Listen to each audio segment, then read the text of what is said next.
אוקיי. אני חוויתי, ברגע שהתחיל המשבר, אני החלטתי להגשים חלום ישן שלי. החלום שלי היה להוציא עיתון יומי.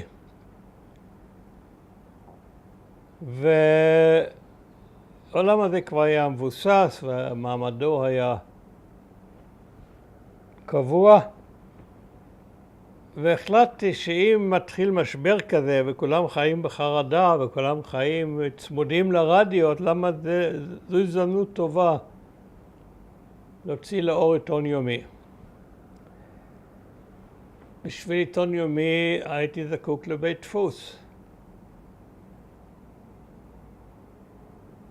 ולא היו הרבה בתי דפוס שיכלו להדפיס עיתון יומי.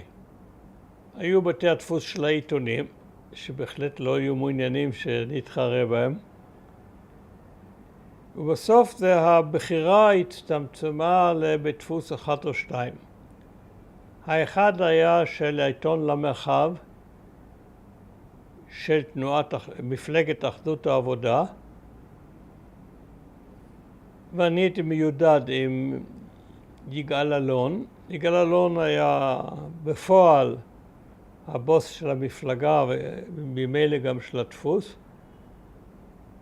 ונכנסתי למשא ומתן איתו שנדפיס את העיתון החדש בדפוס אחדות העבודה. כתוצאה מכך, לגמרי במקרה, אני נפגשתי עם יגאל כל יום. ועקבתי אחרי המשבר מהבחינה הממשלתית באמצעות שיחותיי יומיות עם יגאל. אחרי כמה ימים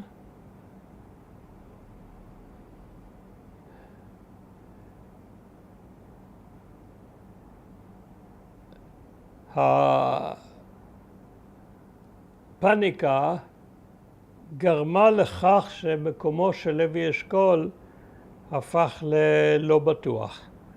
לוי אשכול היה כמו בן גוריון לפניו, ראש ממשלה ושר הביטחון. והתחילה התנועה להדיח אותו, לסלק אותו בכלל.